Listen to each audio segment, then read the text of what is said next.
Hello friends, स्वागत है आप लोग का एनसीईआरटी जोन में। ये बुक तो आप सबको पता है, इम्तियाज़ अहमद सर की बुक है। बिहार का वस्तुनिष्ठ इसमें क्वेश्चन है, यानी एमसीक्यू के फॉर्म में है। इसको हम समझेंगे, इसको समझने का कोशिश करेंगे। इसमें वस्तुनिष्ठ क्वेश्चन को डिटेल में डिस्कस करेंगे। और पहले हम शुरुआत मॉडर्न हिस्ट्री से क्यों कर रहे हैं, पहले मैं ये दिखाता हूँ।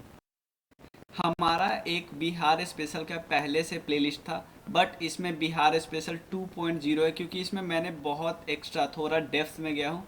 इसमें ऑलरेडी क्या क्या हम कर चुके हैं, battle of Plassey and battle of Buxar, उसके अलावे हम लोग कर चुके हैं अराइवल ऑफ यूरोपियन कंपनी, उसके अलावे डिस्कस कर चुके हैं रिवोल्ट 1857 का, ट्राइबल रिवोल्ट, और उसके बाद है बिहार में नेशनलिज्म इन बिहार। ये सब हम ऑलरेडी डिस्कस कर चुके हैं। तो इसके अलावे आगे भी हम डिस्कस करेंगे।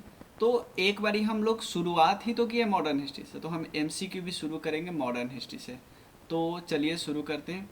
कोई भी इस वीडियो में हम 3 टॉपिक करने वाले। कौन से 3 टॉपिक है? बिहार के बंगाल के नवाब और बिहार, बिहार में यूरोपीय कंपनी, और अंग्रेज और बिहार का क्या रिलेशन है। ये 3 टॉपिक है, तीनों में ऑलमोस्ट तीनों में मिला के 50+ क्वेश्चन है।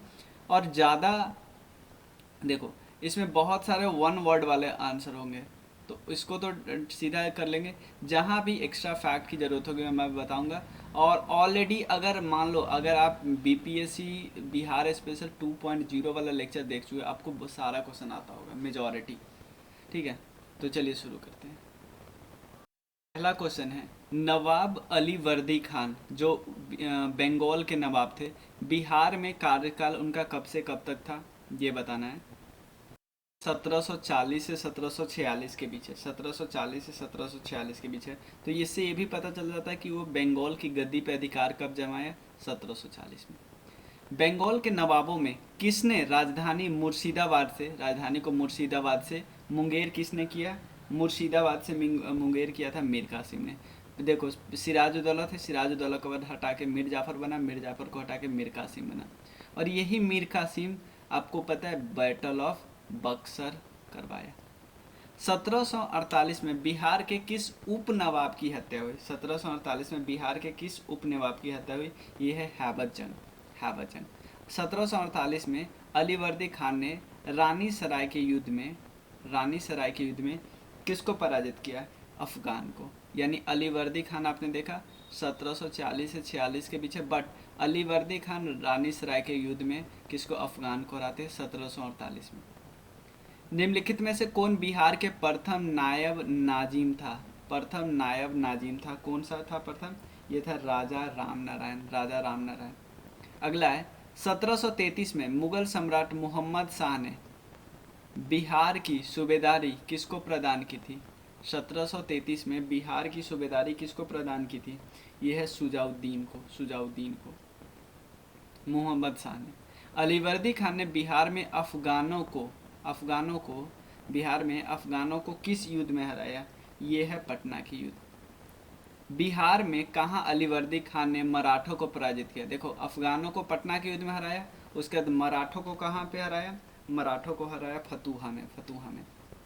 बिहार के किस उपनवाब को अफगानों ने, ध्यान देना, किस उपनवाब को अफगानों ने हत्या कर दी थी? ये थे जैनून हैबतजंग। ये हमने अफगानों ने हत्या की थी, ये तो पता चल गया। तो देखो, इसमें रिपीट ही हुआ है ना। अगला टॉपिक देखते हैं। यूरोपीय व्यापारी कंपनियों में किसने पटना में, ध्यान देना, कौन पटना में अपना फैक्ट्री स्थापित नहीं किया? फ्रांस ने अपना फैक्ट्री पटना में स्थापित नहीं किया, याद रखिए, फ्रांस ने नहीं किया। बिहार में यूरोपीय कंपनी का व्यापारिक सामग्री प्राप्त कौन कौन से सामान पे मेन उनको फोकस था? अनाज भी करती, सोरा बहुत फेमस था, वस्त्र भी फेमस था, लेकिन ऑप्शन होगा उपयुक्त में से सभी। अंग्रेजी का बिहार के साथ व्यवहार में मुख्य आयात सामग्री क्या था? मुख्य आयात सामग्री, देखो ये देखो, व्यापारिक मतलब खरीद बिक्री दोनों। यहाँ पे क्या खरीदते थे? अफीम, सोरा और अनाज। उसके अलावा किस अंग्रेज यात्री ने बिहार में 1670-71 में भीषण अकाल की चर्चा की थी? 1670-71 में बिहार में भीषण अकाल की चर्चा की थी। ये थे जॉन मार्शल ने बताया।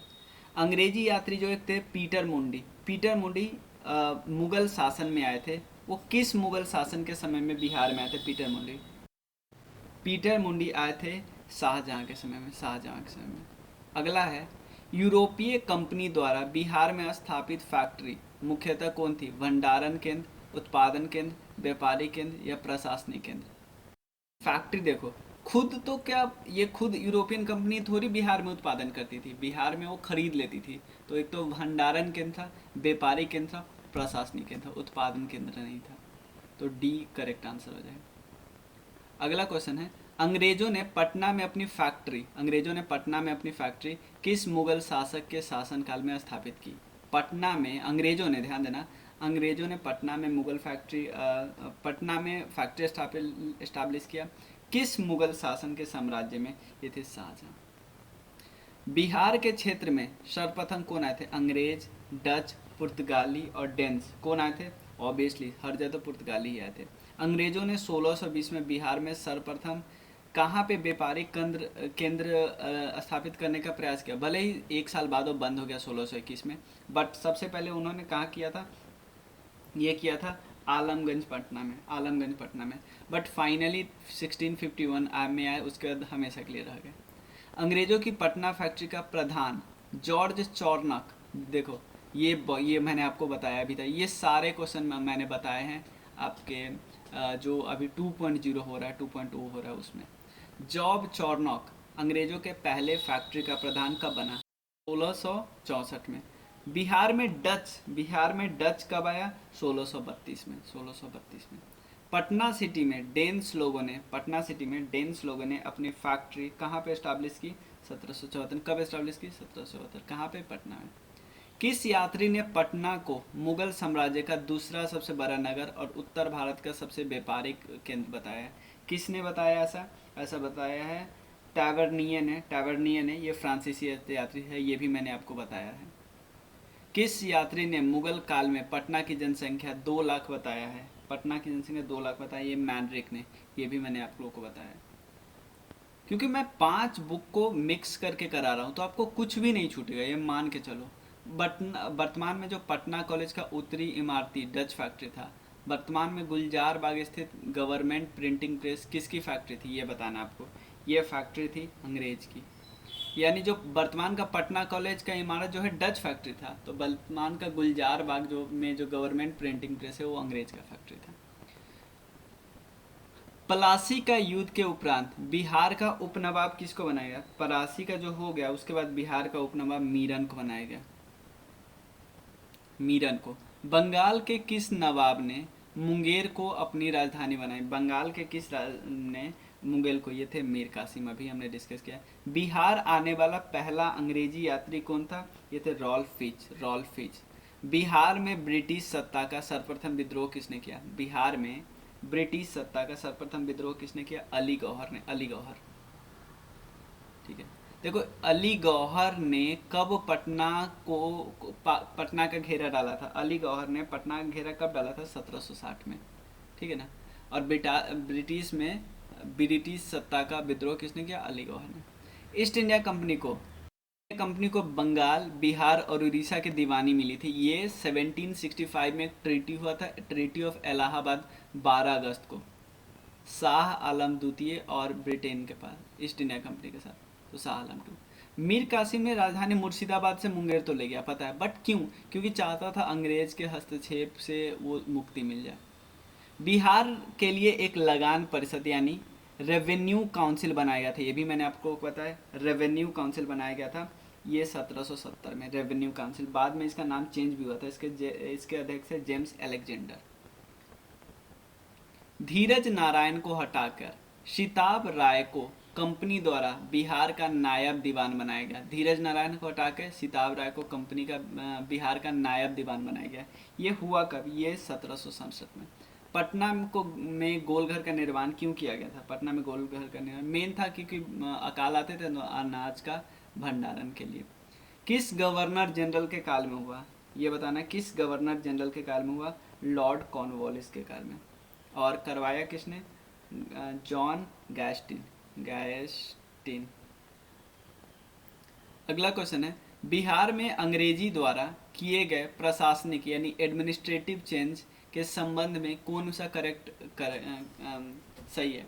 पहला, बिहार में फौजदारी प्रशासन को 1790 तक अपने नियंत्रण में ले लिया। बिहार में फौजदारी प्रशासन को 1790 तक अपने नियंत्रण में ले लिया।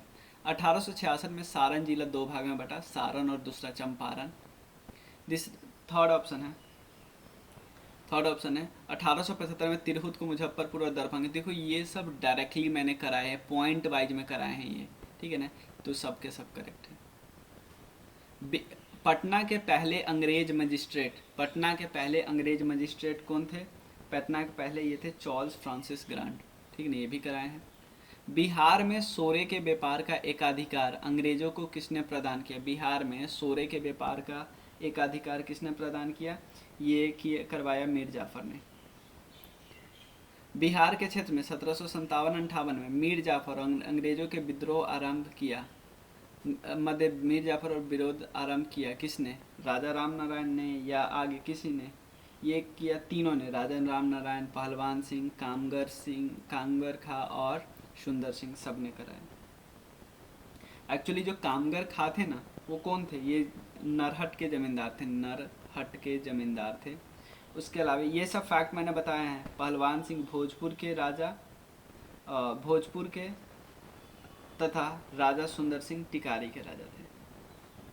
मीर कासिम ने कहाँ बंदूकों और तोपों की कारखाने की स्थापना की? मीर कासिम ने ऐसा कहाँ किया? ये किया मुंगेर में, सॉरी मुंगेर में, क्योंकि कैपिटल चेंज करके मुंगेर में लाया ना, अपने कैपिटल में करेंगे ना।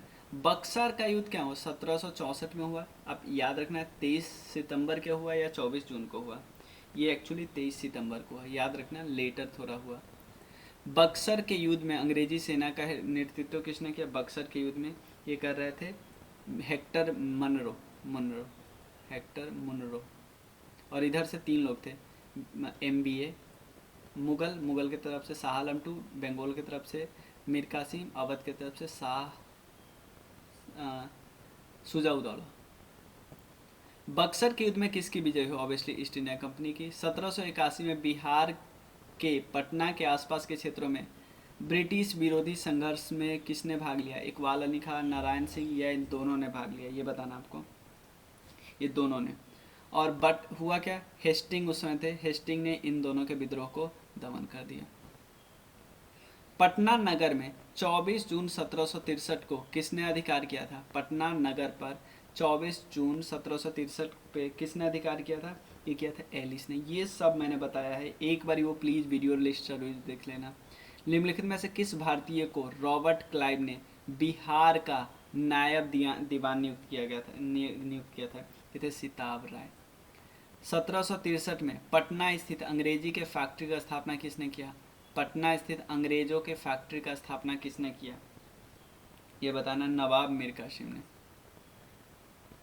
अगला, ब्रिटेन के राजा ने 1765 में एक फरमान द्वारा बंगाल, बिहार, उड़ीसा की दीवानी ईस्ट इंडिया कंपनी को कितने रुपए में दी थी?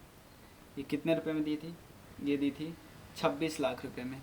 ये ब्रिटेन के राजा ने नहीं दी थी, ये एक्चुअली दी थी मुगल किंग शाह आलम टू ने। बहुत इंपॉर्टेंट रोल था इसको दीवानी उपलब्ध कराने में नवाब मुनीरुद्दौला का, ठीक है। तो ये तीनों टॉपिक हमने कवर कर लिया, एक एक चीज़ मैंने कराया। ये प्लीज़ एक बार वीडियो सीरीज देखना, उसके बाद आप कुछ भी कमेंट कर सकते हो कि ये नहीं आया, ये नहीं आया, ठीक है ना। हमने 50 क्वेश्चन करा, मेरे हिसाब से 48 प्लस ही आया होगा, ठीक है ना, डायरेक्टली। और सिर्फ 3 वीडियो है ना उसके, ठीक है, छोटा छोटा वीडियो, मतलब 1 घंटा पर हो, और उससे 1 से 2 क्वेश्चन फाइनल एग्जाम में होने के चांसेस आपके हो जा रहे हैं, तो ये काफ़ी है ना, ठीक है। इस नंबर पे टेक्स्ट करना, BPSC से रिलेटेड कोर्स आप ज्वाइन कर सकते हो, जिसमें बिहार स्पेशल, ठीक है ना, सारा, और NCERT पूरा थ्योरी तो क्राउन से हम करा ही रहे हैं, क्राउन से NCERT। देखो क्राउन के अलावा जो भी चीज़ का हम करा रहे बिहार स्पेशल, उसके नोट्स प्रोवाइड करें, हैंड रिटन नोट्स, बहुत शॉर्ट और क्रिप्स नोट होते हैं, ठीक है ना। NCERT हम जैसे 9th-10th का, उसके बाद जैसे हम लोग घटना चक्र का करवा रहे हैं, घटना चक्र प्रीव्यू, तो उसका PPT प्रोवाइड करेंगे, ठीक है ना। जो भी होगा ये सब कुछ मिलेगा आपको PPT क्राउन के अलावा, क्योंकि क्राउन ऑलरेडी एक बुक है, तो दोबारा बुक लेने की ज़रूरत नहीं है, मतलब ऑलरेडी आपके पास बुक है तो दोबारा नोट्स प्रिंट आउट क्यों करवाओगे। एक बेसिक जिससे क्राउन से मतलब 40-50 क्वेश्चन हम मान के चलते हो जाएगा, उसके ऊपर हमको अलग से मेहनत करना है। करेंट अफेयर्स एडुटेरिया के अलावा जो भी कराएंगे उसके नोट्स देंगे, जैसे चाहे हम पीडी से कराए या किसी और चीज़ से कराए, उसके नोट्स देंगे। ठीक है, मिलते हैं फिर नेक्स्ट वीडियो में, तब तक के लिए थैंक यू सो मच।